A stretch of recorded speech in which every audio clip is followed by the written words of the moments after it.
Welcome to சித்தோஸ் clip Tamil. இன்றைக்கி நல்ல ஒரு சூப்பரான சுவையான பிரெட் சாண்ட்விச் ஈவினிங் ஸ்நாக்ஸாக வச்சுக்கலாம். சாப்பிட்றதுக்கு நல்லா டேஸ்ட்டாகவும் இருக்கும். செய்கிறதும் கொஞ்சம் ஈஸி தான். வீட்டில் இருக்கிற பொருள்களை வச்சு செஞ்சிடலாம். ப்ரெட்டு மட்டும்தான் கடையில் வாங்குற மாதிரி இருக்கும். அது கூட நம்ம ஒரு ஆத்திர அவசரத்துக்கு வீட்டில் வாங்கி வச்சுருந்தோம்னா நம்ம அதே யூஸ் பண்ணிக்கலாம். காலையில் டிஃபனாக எடுத்துக்கலாம், ஈவினிங் டைமில் ஸ்நாக்ஸாக கூட எடுத்துக்கலாம். இப்போ இந்த பிரெட் சாண்ட்விச் செய்கிறதுக்கு அடுப்பில் ஒரு கடாயை சூடுபடுத்தியிருக்கேன். அதில் ஒரு 3 ஸ்பூன் எண்ணெய், ஒரு சிட்டிகை சீரகம் சேர்த்துக்கிறேன். நல்லா பொரிஞ்சதுக்கப்புறமா ஒரு பெரிய வெங்காயம் நல்லா பொடியாக கட் பண்ணி சேர்த்துக்கிறேன். வெங்காயம் நல்லா வதங்க வேண்டாம், சும்மா ஒரு மாதிரி இந்த மாதிரி வதங்கினாவே போதும்.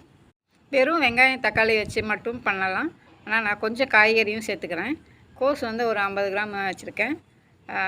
கேரட் ஒரு 50 கிராம் வச்சுருக்கேன். ரெண்டையும் அதில் போட்டு கலந்துக்கிறேன். அது இல்லாமல் குடைமிளகாய் நான் ஒரு 1/2 குடைமிளகாய், பச்சை மிளகாய் ஒரு பச்சை மிளகாய் இதையும் சேர்த்துக்கிறேன். ஒரே ஒரு தக்காளி சின்னதாக டேஸ்ட்டுக்காக அதையும் சேர்த்துக்கிறேன். நல்லா பொடியாக அரிஞ்சிடணும் தக்காளியை. இது எல்லாத்தையுமே அப்படியே பச்சையாகவே சேர்த்துக்கலாம், நல்லாயிருக்கும், டேஸ்ட்டாக இருக்கும். ஆனால் குழந்தைங்கள்லாம் சாப்பிட்றதுனால நல்லா அதில் ஒட்டட்டுமேன்னு சொல்லி கொஞ்சம் வதக்கி சேர்த்துக்கிறேன். கொஞ்சம் அதில் மஞ்சத்தூளும் ஒரு சிட்டியை மிளகாய்த்தூளும் போடுறேன், தனி மிளகாய். இது எல்லாமே சும்மா அப்படியே மேம்போக்காக வதங்கினா போதும். இப்போ இதில் சீரகத்தூள் ஒரு அரை சிட்டிகை போடுறேன். அது இல்லாமல் இந்த காய்கறிக்கு தேவையான உப்பு மட்டும் சேர்த்துக்கிறேன்.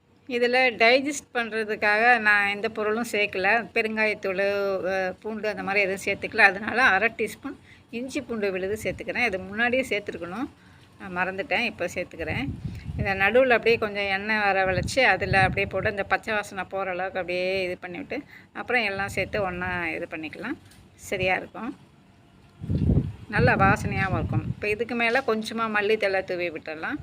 சும்மா அப்படியே ஒரே ஒரு தடவை மட்டும் கலந்து விட்டுடலாம். கலந்து விட்டுட்டு ஒரு சின்ன எலுமிச்சம்பழத்தில் ஒரு 1/4 சைஸு சும்மா ஒரு 10 சொட்டு விழுந்தால் போதும், அந்த டேஸ்ட்டுக்காக, அந்த வாசனைக்காகவும். இதை அப்படியே எடுத்து வச்சிடலாம், தனியாக இருக்கட்டும். இப்போது ப்ரெட்டு ஒரு 4 ஸ்லைஸ் எடுத்துக்கலாம். அதில் பட்டரை அப்படியே தடவ முடியுமான்னு பார்ப்போம். இல்லைன்னா இன்னும் ரூம் டெம்பரேச்சருக்கே வரல இந்த பட்டரு, அதனால் அதில் அப்படியே வச்சிடலாம். தோசைக்கல்லில் வைக்கும்போது கொஞ்சம் சூடு ஏறி அந்த இதாகட்டும், அது மாதிரி பண்ணிக்கலாம். இப்போ அப்படியே ஒரு சின்ன சின்ன பீஸாக கட் பண்ணி ஒவ்வொன்றிலையும் வச்சிடுறேன். பட்டர் உருகி இருந்துச்சுன்னா எனக்கு அளவு தெரியாது, அதுக்காக தான் நான் அதை உருக்காமல் இந்த மாதிரி அப்படியே ஸ்லைஸாக கட் பண்ணி வச்சுக்கிறேன். இப்போ பாருங்கள், அதை அப்படியே தோசைக்கல்லில் போட்டோன்னா அப்படியே உருகிடும். இந்த ஒரு ப்ரெட்டுக்கு அந்த பீஸ் சரியாக இருக்கும், அந்த பட்டர் பீஸு. 2 பக்கமும் திருப்பி போட்டு அதை எல்லா பக்கமும் ஸ்ப்ரெட் பண்ணி விட்டுடலாம். இன்னொரு பீஸ் போடுறேன்.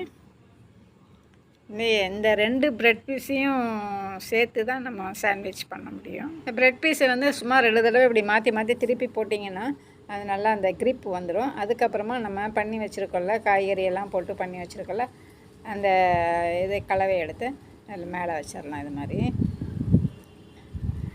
நல்லா கொஞ்சம் இப்படி அமுத்தின மாதிரி அப்படியே வச்சு விட்டோம்னா அப்படியே பிடிச்சிக்கும்.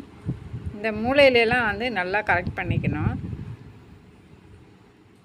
ஓரத்துலலாம் ரொம்ப தொங்கிட்டு வெளியே தெரிஞ்சிட்டு இல்லாமல் நல்லா எல்லாம் உள்ளேயே இது பண்ணி வச்சுவிட்டு அதுக்கப்புறம் அந்த இப்போ இன்னொரு ப்ரெட் பீஸையும் எடுத்து மேலே வச்சிடணும். அப்படி கரெக்டாக வச்சிட்டோம்னா அப்படி ஒரு அழுத்தம் கொடுத்துட்டு ஒரு தடவை அப்படி லைட்டாக திருப்பி போட்டோம்னா சரியாயிடும். இப்போ பாருங்கள், கரெக்டாக 2 பக்கமும் இதாகிடுச்சு, வெந்துருச்சு. இதில் வேகிறதுக்கு ஒன்றுமே இல்லை, எல்லாமே நம்ம வேக வச்சு தான் வச்சுருக்கோம். லைட்டாக அந்த காய்கறியும் கூட நல்லா வணக்கி வச்சுருக்கோம். அதனால் அப்படியே லைட்டாக திருப்பி போட்டு ப்ரெட்டு மட்டும் 2 பக்கமும் கொஞ்சம் ஒரு மாதிரி இதானா போதும். திருப்பி போட்டுட்டு 2ஆக அப்படியே கட் பண்ணிடலாம். பாருங்கள், இந்த மாதிரி. இன்னும் ஒன்று நான் செஞ்சு காட்டுறேன் பாருங்கள். இன்னும் ஒரு 4 ஸ்லைஸில் அதுலேயும் பட்டர் போட்டுக்கலாம். அதே மாதிரி பட்டர் போட்டு தோசைக்கல்லில் வச்சு நல்லா திருப்பிட்டேன், கையிலே எடுத்து திருப்பிட்டேன். இப்போ இன்னொன்று வச்சுக்கிறேன். நல்லா பட்டர் அந்த தோசைக்கல்லில் சூடு பட்டோன்னே இதாகிடும்.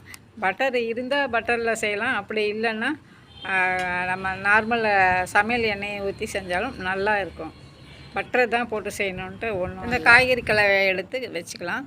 ஒவ்வொரு ப்ரெட்டு சாண்ட்விச் பண்ணுறதுக்கும் ஒரு 3 டீஸ்பூன் வைக்கிறோம் அப்படின்னு ஒரு கணக்கு வச்சுக்கிட்டோம்னா சரியாக இருக்கும்.